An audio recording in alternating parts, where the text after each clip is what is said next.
Jihad has come to America. Constitutes the most devastating series of terrorist attacks in history.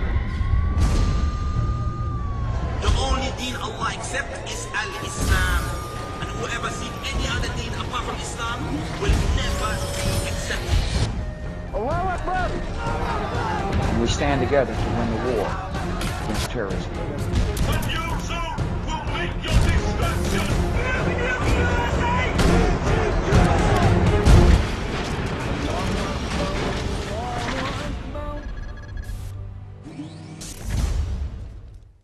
Good evening. We are live here in ABN Studios. You're watching a new live episode of Jihad Exposed. Thank you for joining me this evening. I'm your host, Summer Goriel. We're excited to present a new topic, a current events issue that's facing America this evening, and we have two special guests with us joining us via Skype. Our first guest that I'd like to introduce you to is no stranger to ABN. He's a good friend of ours, Walid Shoebat. He's a former PLO terrorist. He's an author, and he travels the country talking to many varieties of audiences on counterterrorism and the establishment of Sharia law, among other issues that are happening in this country. Thank you, Walid, for joining us on the show. You bet. Thank you for having me.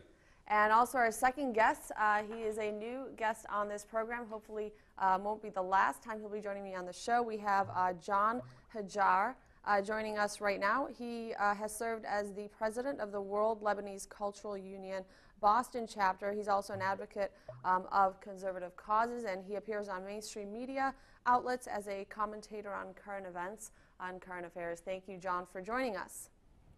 Thank you, Summer. It's a pleasure to be here. Thank you. So our topic this evening is what does America need from the next president? What are Americans looking for?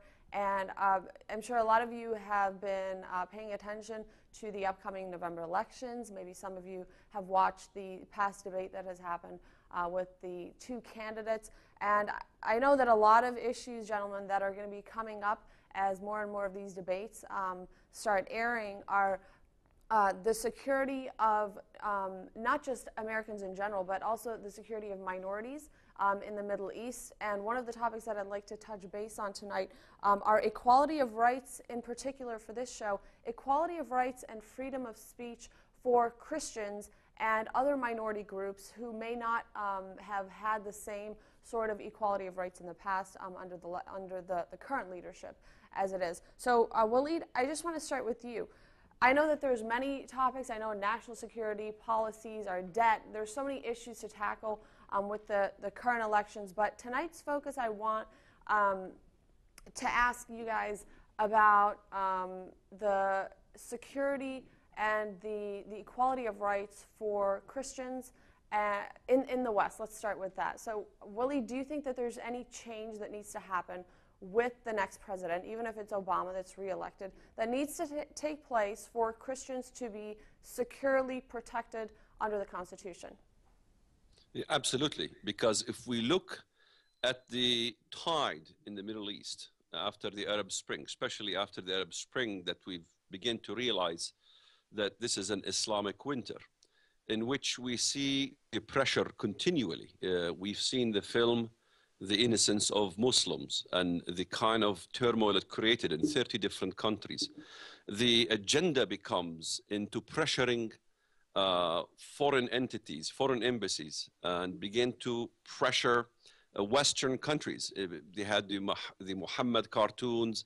You had many issues that the Muslims bring up with the blasphemy of Muhammad issues and the insults to Islam issues, which begins to chip away on the freedom, plus on the Christians, minority Christians who live in the United States. There's a connect, definitely, that the Islamists are trying to do between the Copts who live in the diaspora vis-a-vis the United States of America and the Copts who live in Egypt. In fact, if we reviewed the last escapade when the Innocence of Muslims came out, it was very clear. I viewed the Arabic, I look at the Arabic media, and just before the eruption of demonstrations that kicked off in Egypt, the discussion was very clear on An-Nas, which is a Muslim TV in which they were talking about why the Copts in the diaspora should be linked to the Copts in Egypt. In other words, even carry on the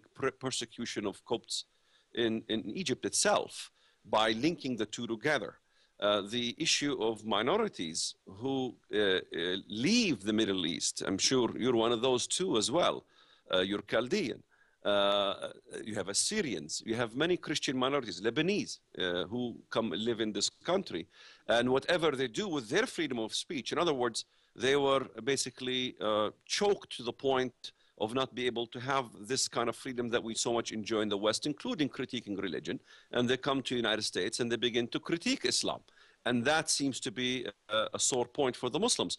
So what we have to do is protect the rights of the minority Christians in the United States. Because what happened, if you look at 9/11, okay, we had a 9/11, 2001, and how was America reacting? They were reacting in the typical self-blame. We have another 9/11, the invasion on the embassies in Egypt, and that is United States sovereign territory. An invasion on an embassy is an invasion on the country itself. The invasion of the embassy in Libya, including the killing of the ambassador, Stevens, in Libya, is a clear 9/11 attack. So we had two 9/11s.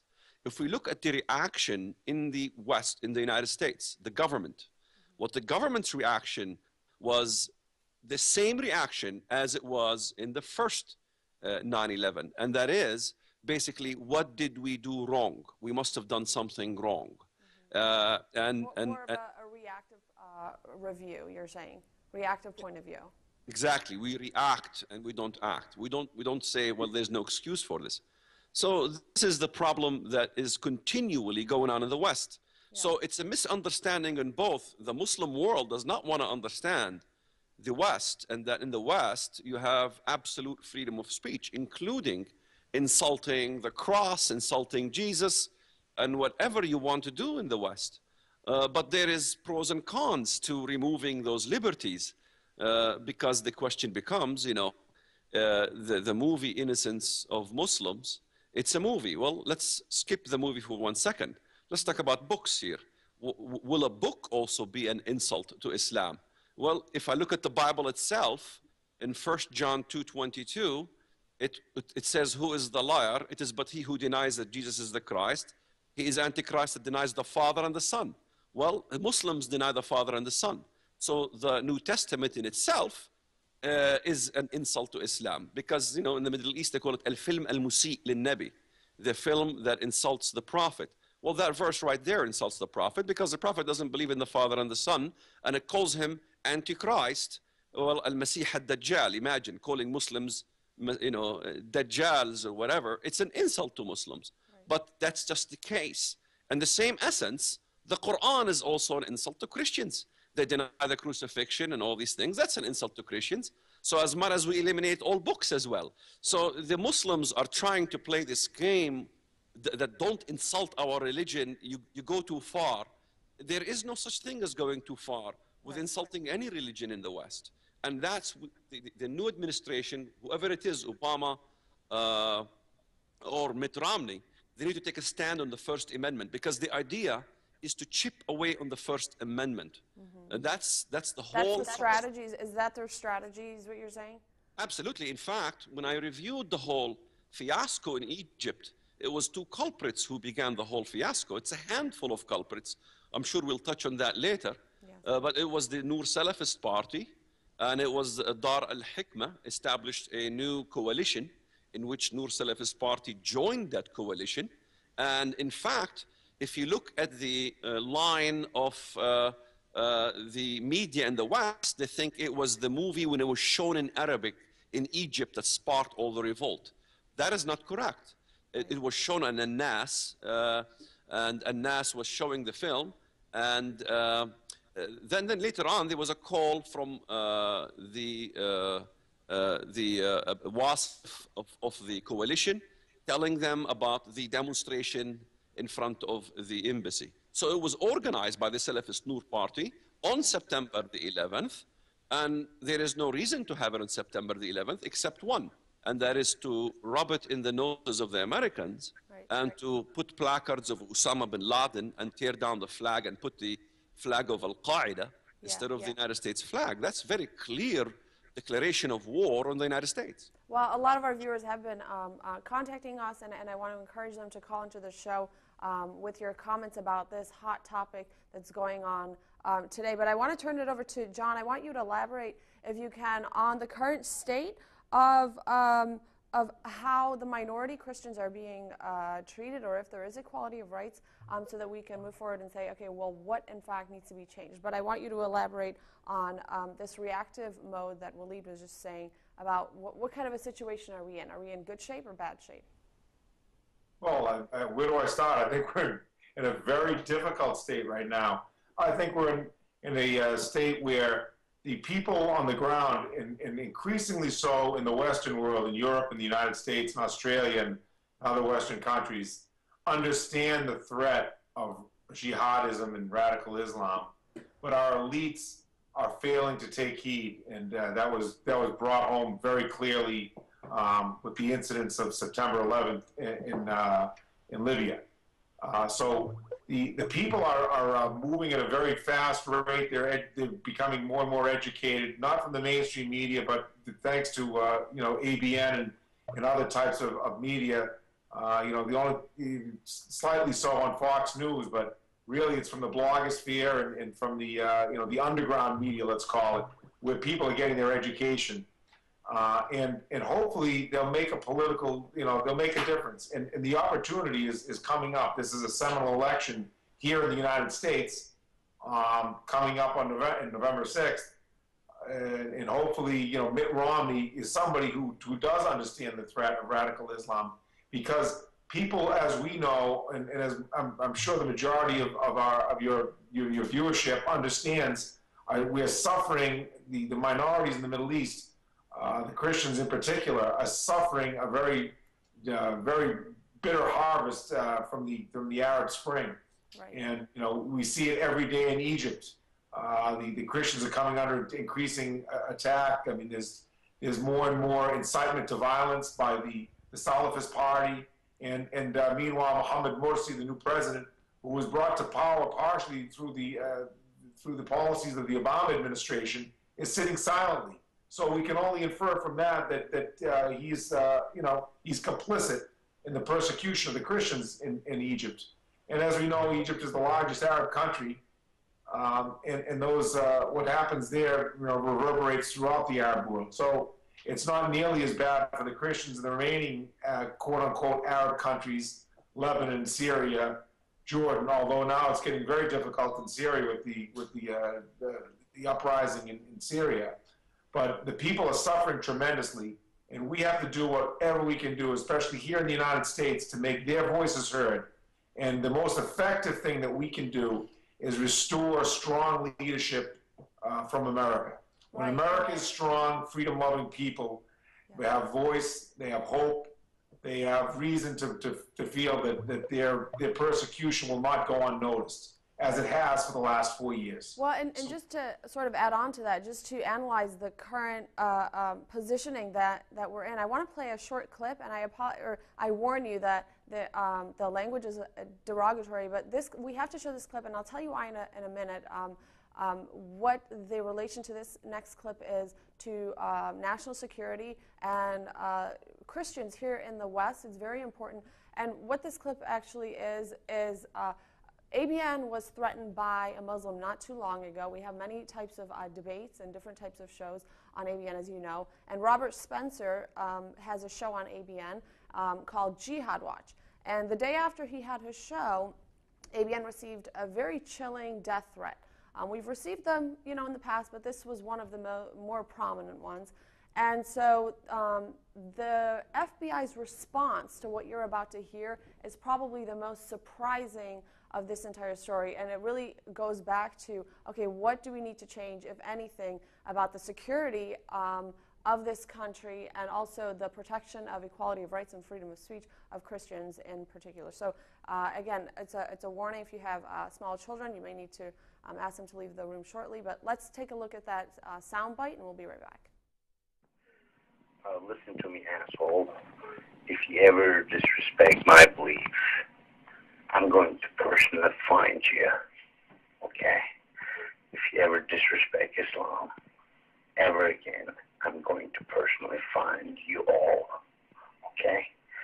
Take what I'm saying very fucking seriously, okay? And I fucking mean it. I'm going to personally find you all. Okay? Your life will be a fucking nightmare. Take what I'm saying very fucking seriously. And start to learn how to respect other people's belief system. This is not freedom of speech. You're being a fucking dickhead.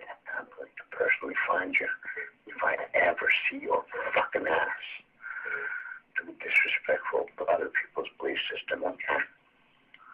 Fucking asshole, dickhead. I'm gonna find you, you'll see it. You're gonna fucking die.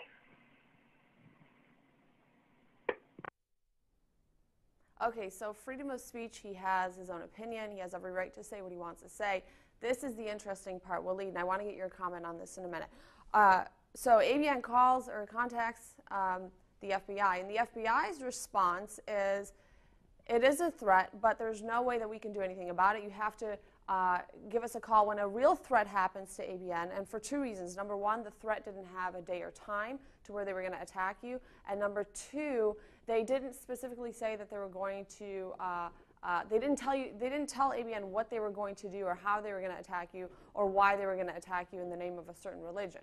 So ABN's response was, okay, this is a prominent threat. You know, basically, how would you more proactively look at a situation like this? And the FBI really had no response, and so the video actually went viral all over the internet, and people have been talking about it, that, okay, if this was a Muslim channel and a Christian were to go and threaten that Muslim channel, the security would be all over. It would be all over Fox, CNN, all these other mainstream media outlets, but because it was a Muslim threatening a Christian channel, then it sort of went under the radar, and there's really not that equal protection there. Is that an illusion, Walid, or are we seeing these patterns in other places as well? No, it's not an illusion. It's absolutely accurate. Because the way the FBI has been politicized is to think that all fundamentalists are equal. Fundamentalism is the problem. Whether you're Christian fundamentalist, whether you're Muslim fundamentalist, it's sort of like gang warfare. So to them, you're a gang, they're a gang, and you're ganging each other, and they're staying out of it. And that's the biggest problem. I've dealt with the FBI. The FBI has been very politicized. It's very politically correct, and you're better off calling the police instead of the FBI. I've dealt with the FBI for years. They're very useless. In fact, you turn people in, and they don't do anything. In fact, the story of the filmmaker, just since you brought the subject, the filmmaker was very close associate of my cousin, Iyad Salama. Iyad Salama was well known to be a conduit of crime in the LA area. And for years, he's been conducting his crime, and he's been siphoning millions of dollars. In fact, there's a whole Middle Eastern funneling machine, whether by Hezbollah, Hamas, and all these terrorist entities. I mean, literally funneling billions of dollars, especially in California. And the FBI doesn't do much about a lot of these things. In fact, they have never even caught him. Finally, the guy was caught in Canada, and the FBI did not even they wanted to send him to the US to face charges. And the FBI says, ship him to Palestine. And he was flown to Palestine to freedom. And so he was never prosecuted. And this was, in fact, a partner of the filmmaker who they call Nakula Basil Nakula, if that's truly his name. I've seen this thing firsthand with the failure of the FBI. Yeah. And so, it's been very politicized. And, my advice is do what I do. Learn how to shoot, arm everyone. And if anybody is going to try to do you harm, you better shoot first and ask questions later. John, what kind of principles does a country have? What's the future of this country if what Walid is saying is true? What can we expect? We can expect dark days, and I go back to the election that's coming up. If we don't change course in this country, I'm afraid that political correctness will be enshrined in law. Now you have the Organization of the Islamic Conference trying to outlaw the quote-unquote defamation of religion. Read that to be the defamation of Islam. We're going to have the United Nations, one of the most corrupt entities in the world, dictating laws to us, a free people in the United States of America. And that will be indeed a very sad day. So political incorrectness will continue to be enshrined. We will submit ourselves to international bodies and the bullies of the world, from the OIC and other types of fascistic organizations, and our freedoms will be grossly eroded. So we need to change directions in this country and elect Mitt Romney in November. Willie, do you think that, I know on Tuesday night, President Obama was talking about military cuts and funding to be decreased. Do you think that if he gets reelected, if that goes through, that it will have any impact on the strength of the U.S. with its negotiations with the Middle East and other countries and other continents? Absolutely. I mean, Obama is talking about depleting the nuclear ability from 5,000 to 500 nuclear warheads, which makes us equal to China.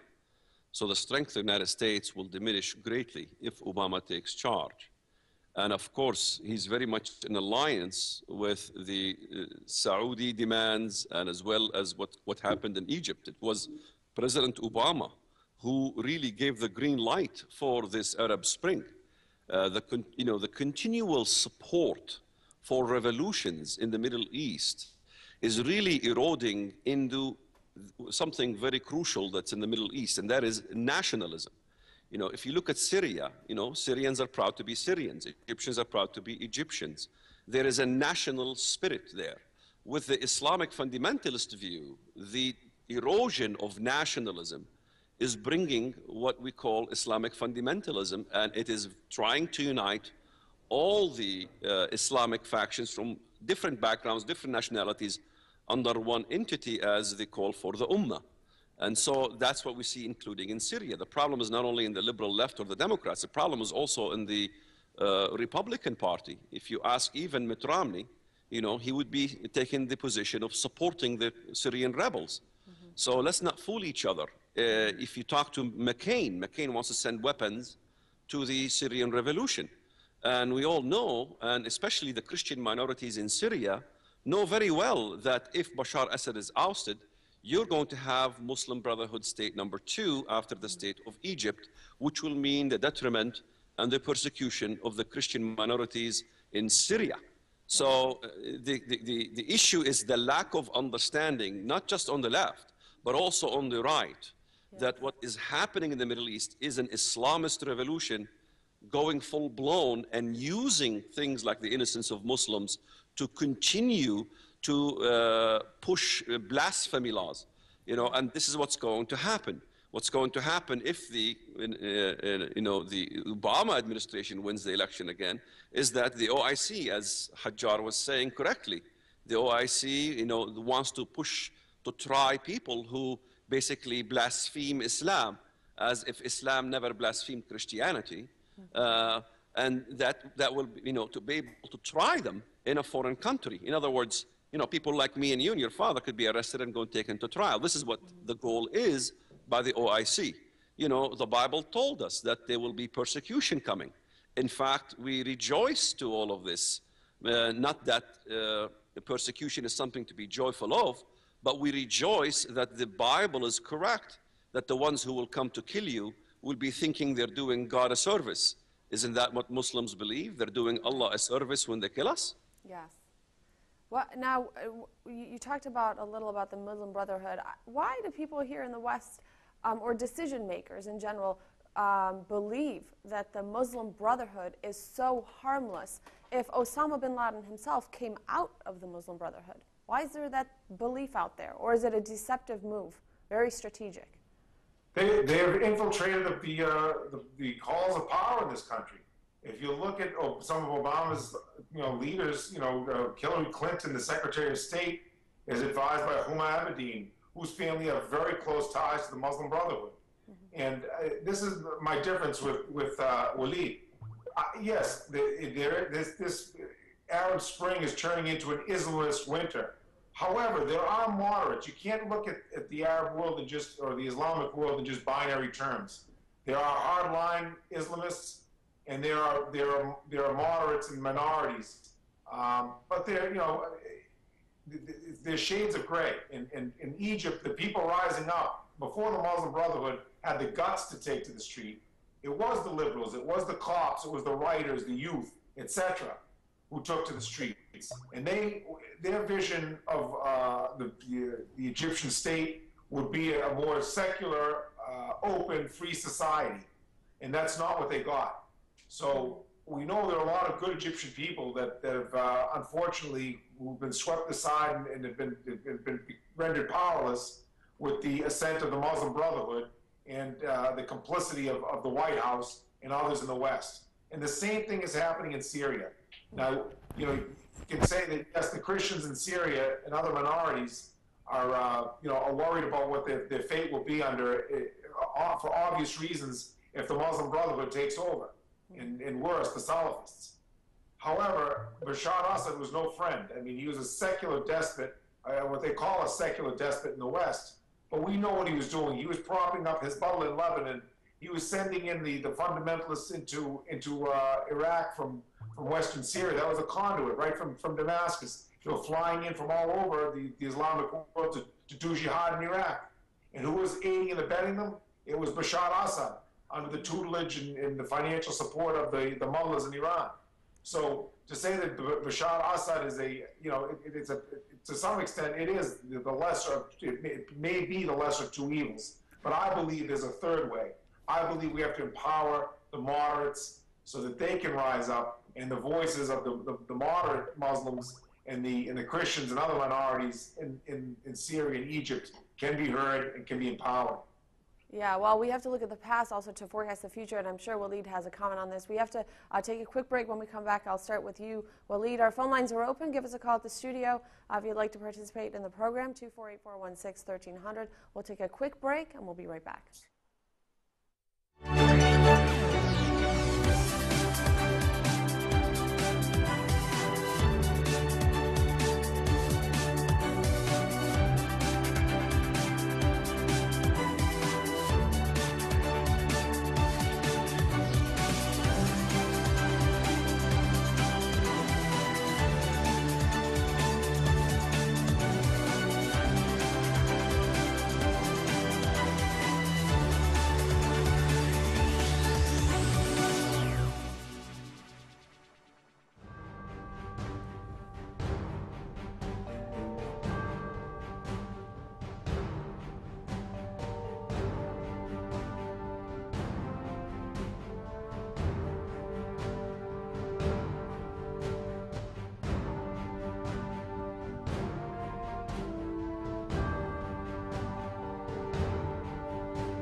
Live here on ABN. Again, our phone lines are open at 248-416-1300. I want to get into now the film that I'm sure, if not all of you, most of you have heard about, The Innocence of Muslims. Walid, I want to get your commentary, but before we do, I want to show a quick clip about the violence that's happening around the Middle East, actually around the world, but this clip in particular displays the aftermath of this video that has surfaced and the Muslims' response to it and warning really to the West. So let's look at that video and then we'll come to you, Walid. يجب أن تفهم أمريكا التي تحتج وتخادع بعنوان حرية التعبير، يجب أن تفهم الولايات المتحدة الأمريكية أن بث الفيلم كاملا ستكون له في العالم تداعيات خطيرة وخطيرة وخطيرة جدا.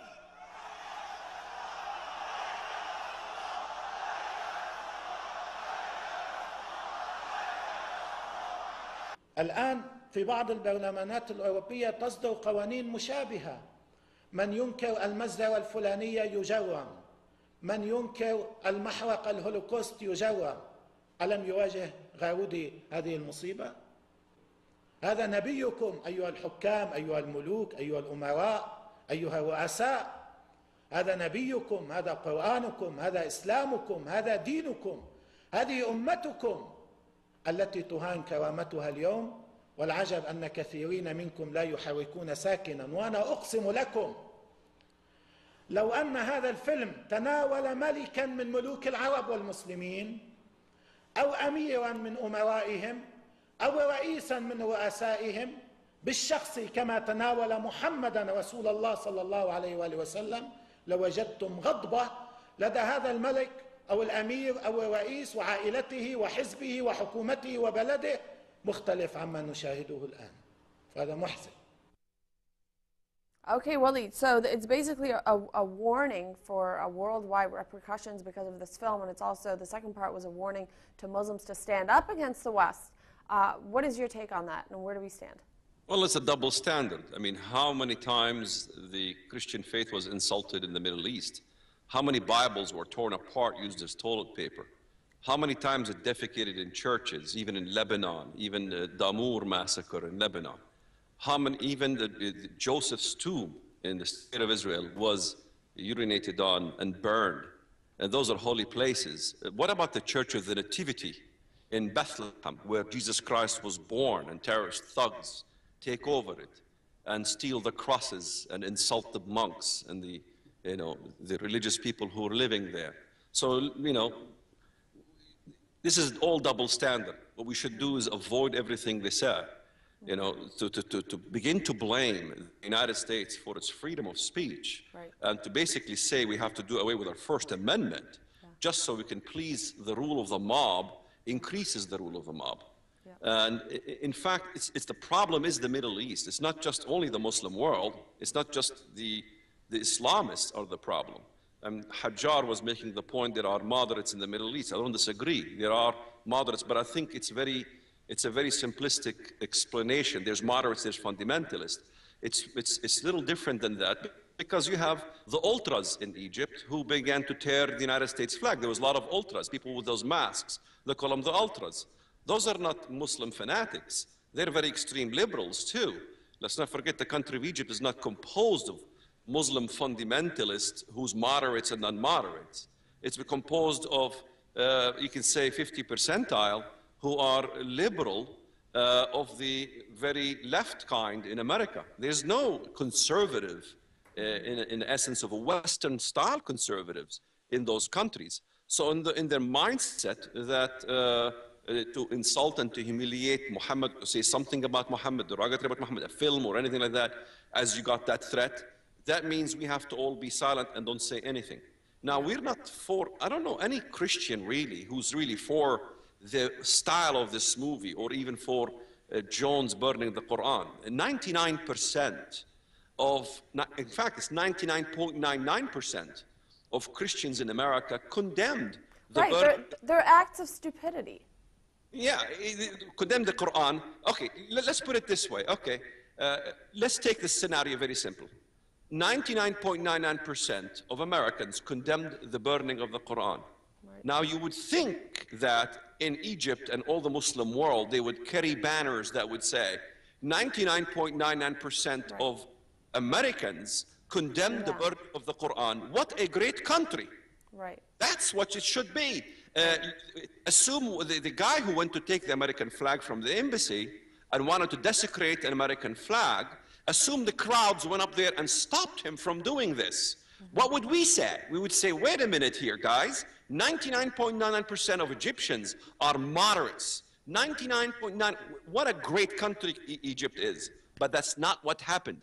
So we're focusing on this double standard. They play the double standard, and Americans need to ignore all these things. In fact, okay, so this double standard, though, is it creating this commotion that's happening, for example, in the Middle East? Is it creating pressure for leadership here in the West to alter the direction of how they approach, national security and foreign policy issues? That's where it will be going, I think. Unfortunately, that's where it will be going. But eventually, freedom reigns, Summer. Freedom reigns. In the end, you can only push the giant so far until he says enough is enough. I don't think that the Islamic world with its khilaf ideology is going to basically infiltrate the West, and basically you're going to be wearing hijab on the next show. That's not going to happen. Right. Yeah, it's not going to happen at all. It's going to push and push and push till the giant that is the United States of America says enough is enough. It's not going to work. In fact, if you look at the whole scenario of what happened in Egypt, I've proven it. They were not complaining about the film.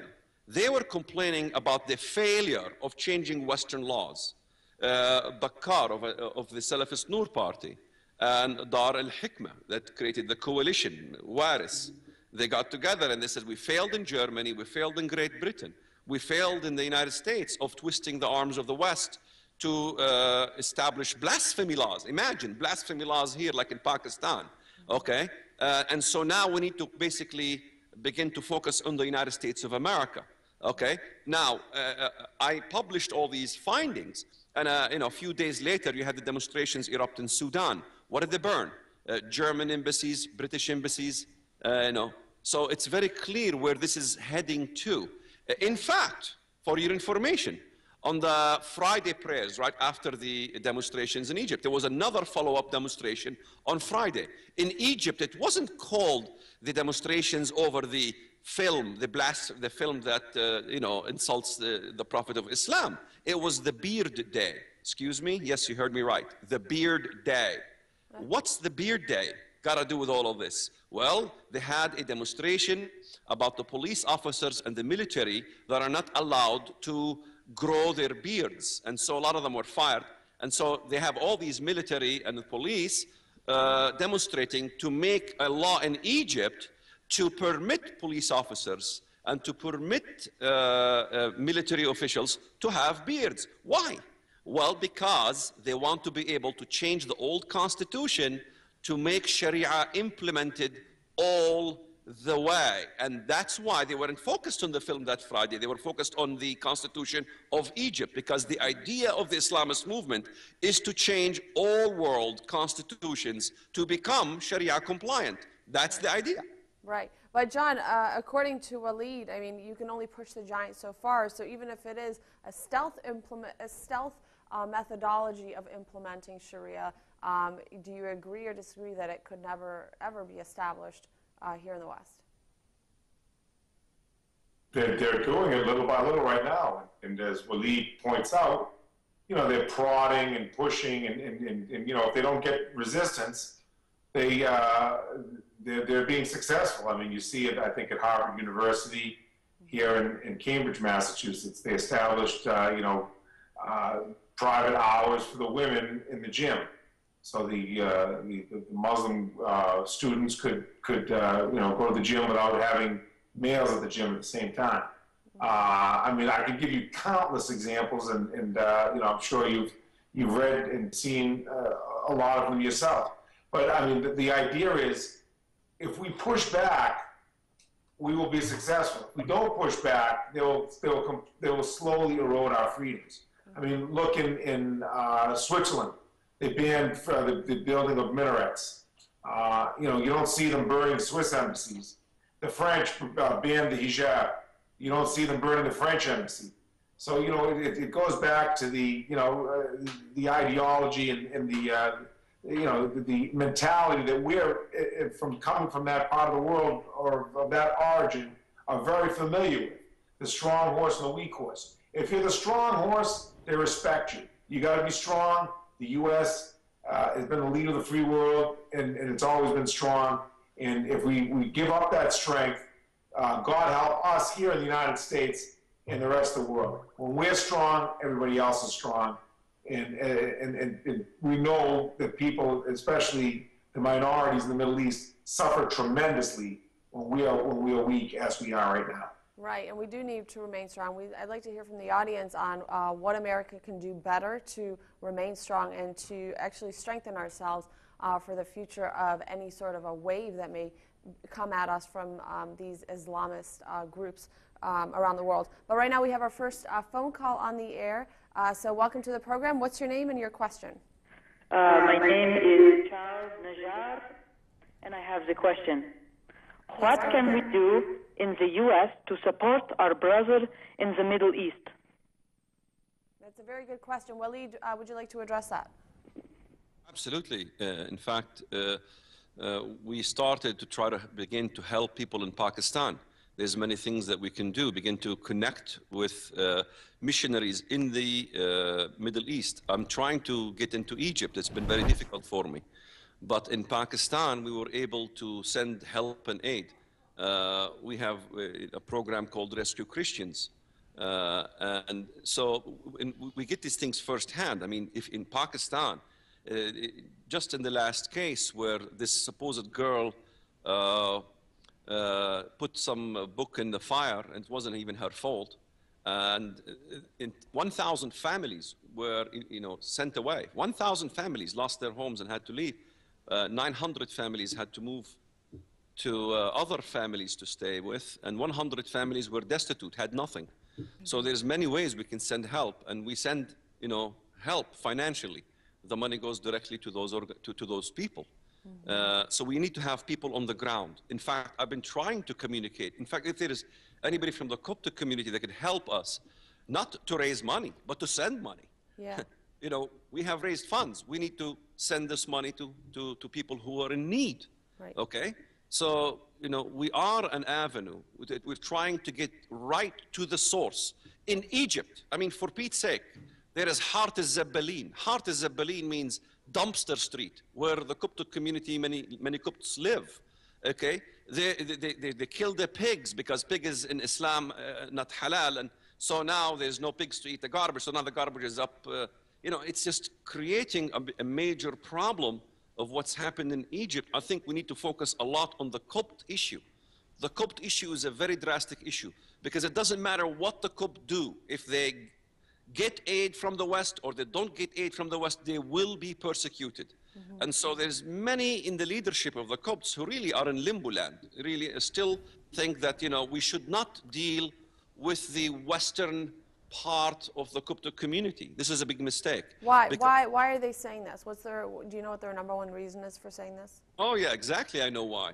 Because you see, if you begin to get aid from your Western counterpart in the United States or in the West, then you're really dealing with, quote, the colonization, because in their view, in many of the Coptic leadership in Egypt, their view is basically flawed. They think that when the West insists that the Coptic community must have their freedom of religion or freedom of rights, they think that they're trying to wedge into the country and split Egypt into two different states, or trying to get Western colonial powers into the Arab region. They've been brainwashed to think that the West is still an enemy. So this kind of paranoia... By who? Who are they brainwashed by? Well, they're brainwashed because they exist in a very Islamic kind of an atmosphere in which the argument is that we need to have one Egypt. And so if we say that we are different than you, there is a difference between a Copt and a Muslim, the religion. There is a difference. There's definitely a difference in the way of thinking. There's definitely a difference in the way we look towards life. Yeah. Copts don't vote for the same things Muslims do. They're more Western in their thinking. So, so they're trying to blend in because they are a minority and they're persecuted. So they're trying to blend in a majority Muslim society. It's very difficult. I can't blame them. Yeah. Okay? But they need to understand that this persecution is coming. Even the film issue, they're not trying to blame just the people in the West. They're trying to blame the Christians in the East. You look at one of the people being blamed, Nasrallah. His family, 200 Muslims, were attacking his home in Egypt. Now, what does this family have to do with the film? Right. Nothing. But the mother and the brothers, and they're trying to kill them in Egypt. Right. So we need to understand that we are connected in the West as well as in the East. We need to be connected because we are going to be the source in the West to really look after the persecution of the Christians that is going to come in huge volume in the near future. Yeah. It's going to explode. It is going to be many, many people murdered. Yeah. John, do you think that the administration, the current and the future administration, should focus on uniting or connecting the Copts here in the West with those in the Middle East to try to alleviate some of that pressure? Or is it best to separate them? Out of the current administration. The Copts, it seems to me, are the furthest thing from their mind. I mean, I know you have pronouncements from the United States Commission on religious freedom, pointing out the persecution of Copts, but it's very muted in its tone, and Obama's not going to elevate that rhetoric to the state level, with his discussions with Mohammed Morsi. And I have a very dim view of the current administration, doing anything on behalf of the Copts or any persecuted minority in the Middle East. Whereas based on what we've seen and heard from Governor Romney, I think he will take a much more active role in establishing a stronger foreign policy, sticking by our friends, and drawing lines and letting the despotic regimes, the Islamist regimes that are hurting and killing and maiming their people, letting them know that there'll be consequences to be paid. And I think it will be a breath of fresh air if Governor Romney does prevail in November. So, what we answer the caller's question, I think we have to get out and vote if we can, if we're old of age to do so. And as Walid says, support the Coptic brethren in Egypt. And maybe I'm sure there's different social welfare organizations. I know there's the Coptic Solidarity. I mean, I think the need is most acute in the Coptic community right now, and also in the Syrian community. What's going on in Syria. But as Walid said, I'm very pessimistic in the short term, and I think there'll be a lot more blood on the streets. I think there'll be a lot more suffering by the Christians in the Middle East before brighter days, are on the horizon. So that's what if there's somebody that's watching right now, and this question is for either one of you, who say, okay, we understand what we can do to help our brothers and sisters in the Middle East, but also there is this spread of jihad here in the West in front of our very eyes. It's using the laws in our own constitution to spread Islam, and jihad.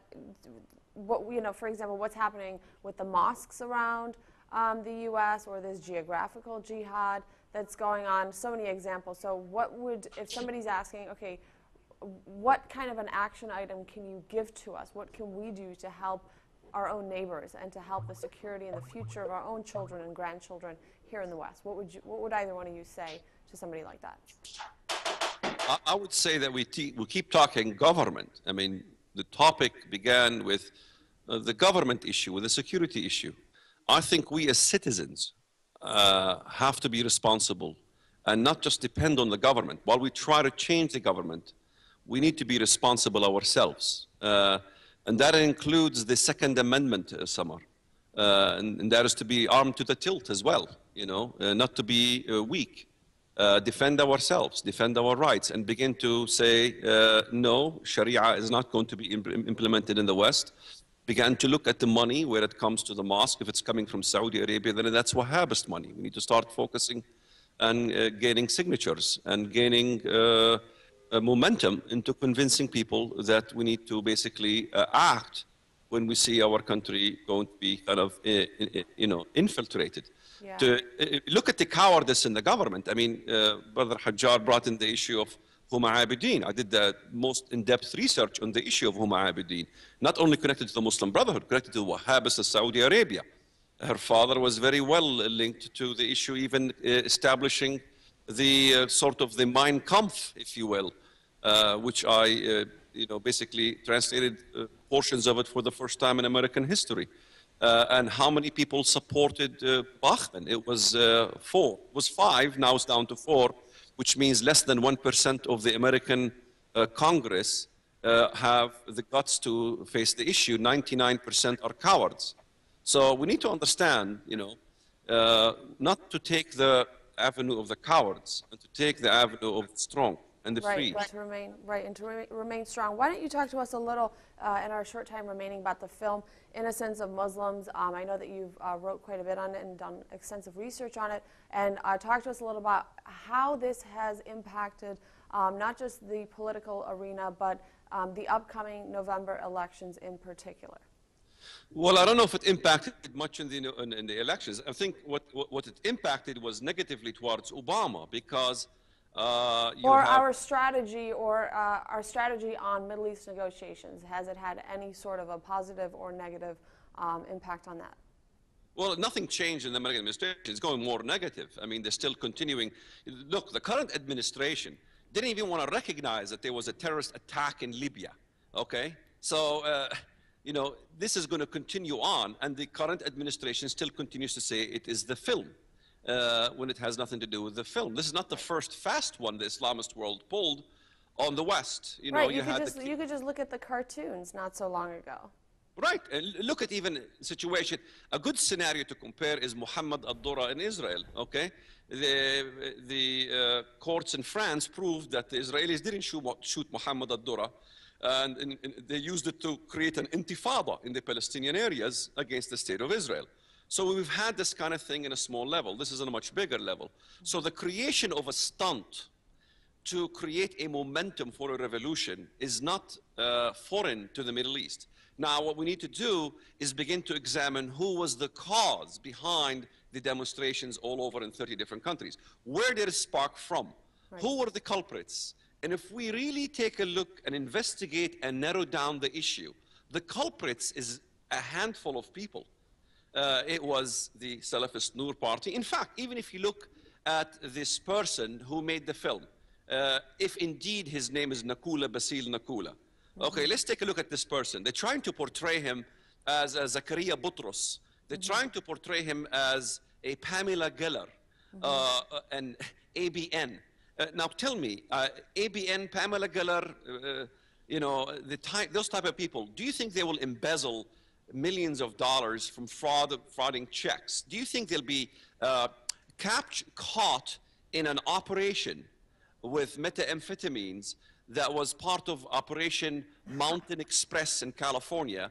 And that operation, by the way, the filmmaker was caught in. Yeah. It was an operation to catch terrorists who were basically using methamphetamine with Hezbollah.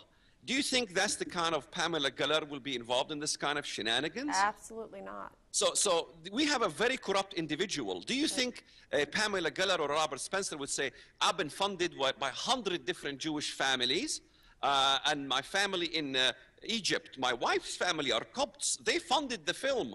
Why would he be wanting persecution for his wife's family in Egypt? In fact, nobody knows where the guy lives in Egypt. Nobody knows his family in Egypt. So what happened? What really happened then? What really happened is a conspiracy between the Noor party and these filmmakers. It's not very difficult to find a bad apple in the Christian Coptic community, Amalekite community. You had Ilarion Capucci in 1974, caught in explosive smuggling. And he was a patriarchate of the Catholic Church. And he was a terrorist. So it's not George Habash, Palestinian George Habash, the second most powerful terrorist organization in the Palestinian areas, Christian. So it's not unlikely to find a bad apple in the Christian community who has aspirations towards a revolution. In fact, you take a look at Basili's favorites. If you go to the Innocence of Muslims, look at his favorites. Guess who does he link to as his favorites? Yeah. The two names I've given you, Bakar and Waris.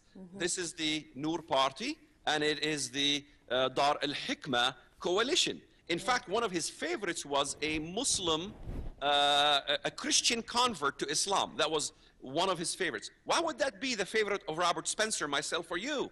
You see, so the whole thing is a sham. I think the Coptic community got infiltrated.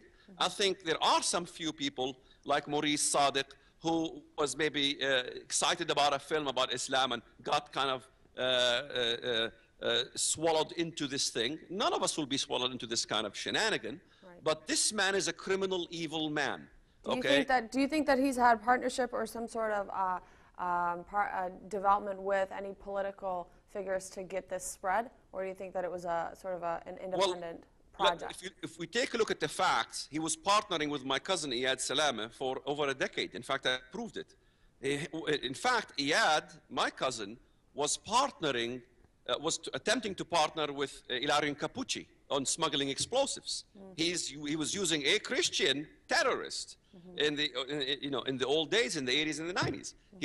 I've seen photos with him. So his involvement with Iyad, who's a notorious figure, is very suspicious. Iyad has been penetrating the Coptic community. What for? What does he like? He hates the Copts. So, in fact, there is the case of Ahmad Hamdi. The Ahram newspaper said that there was an Ahmad Hamdi who entered the paltalk of Zakaria Butros, and he declared himself to convert to Christianity. They say the same voice of this Ahmad Hamdi was the same voice of this man called Nakula Basil Nakula, who aired an interview on the Sawa Arabic radio station. But they say he must be a Copt. He must be a plant by the Copts. But if you look at the court records, this so-called Nakula Basil Nakula used extensively the name of Ahmad Hamdi. His name was Ahmad Hamdi all over the documents that he's doing. In fact, it's been proven fact that this man who calls himself Nakula Basil Nakula snookered the entire FBI, snookered the judicial system, and all the court documents have the wrong name. That's not even his name. So, we need to start, and the FBI is not saying much about it, because the government's position is that this must be the film who the Copts did, and so let's blame the Copts. Even if a Copt did the film, why would you blame everybody who condemned the film? Right. Most Copts didn't like the film. The majority of people, right. And so the answer is very simple. We must come to the conclusion. And the conclusion is, the idea is not the film. The idea is to change the laws of the West, to pass blasphemy laws, and to cause persecution against the poor Coptic community in Egypt. Right, right. I totally agree with you. And I want to turn it, I know that our timing is running short. I want to turn it back over to you, John, to give some final comments about what Americans can do to be better educated about the next administration that's coming up, and if you could summarize what America needs from the next president, from the next administration, in counterterrorism strategies, in foreign policy, in issues like this Christian minority persecution, not only in the Middle East, but also here in the West. What are your final comments? Well, again, when the U.S. is strong, our enemies are held at bay, and they're much less likely to act. And we have to support those that love freedom throughout the world, especially the Middle East, and find ways to empower them. We have to embrace the freedom doctrine. And, Zuhdi Jasser speaks a lot about it, the American Islamic Forum for Democracy. That's what we need. We just can't say we're against terrorism or against fundamentalism. Of course we are. Even though you don't hear much from this current administration, but we have to really promote our values and project them in the Middle East through strength, and let the bad guys know that we're coming for them if they mess with our friends or if they persecute the minorities in their countries. Instead of telling them that we're to blame, and inflicting all these self-inflicted wounds that we've endured over the past 3.5 years under the Obama administration. We're not going to be self-criticizing any longer. We in the United States have been the greatest source of good for the past couple hundred years since this country was founded, and we're a beacon of hope, for all humanity, and we should be projecting that worldwide. And when we do that again, we will see a brighter day in the Middle East. Well, and I'm sure we're going to be hearing a lot more about these issues in the upcoming debates, vice presidential candidate debates, the presidential candidate debates, and of course the upcoming November elections. I'm sure we'll have more coverage on this shortly in the upcoming future on ABN. I thank you, gentlemen, for joining us. Walid Shoebat and John Hajar. I hope to have you guys on the program again soon. Thank you to our audience for tuning in. If you have any questions or comments, feel free to give us a call at the studio at 248-416-1300. Until next time, thank you for tuning in to ABN on Jihad Exposed. Jihad has come to America. Constitutes the most devastating series of terrorist attacks in history. The only deen Allah accepts is al-Islam. And whoever seeks any other deen apart from Islam will never be accepted. And we stand together to win the war against terrorism.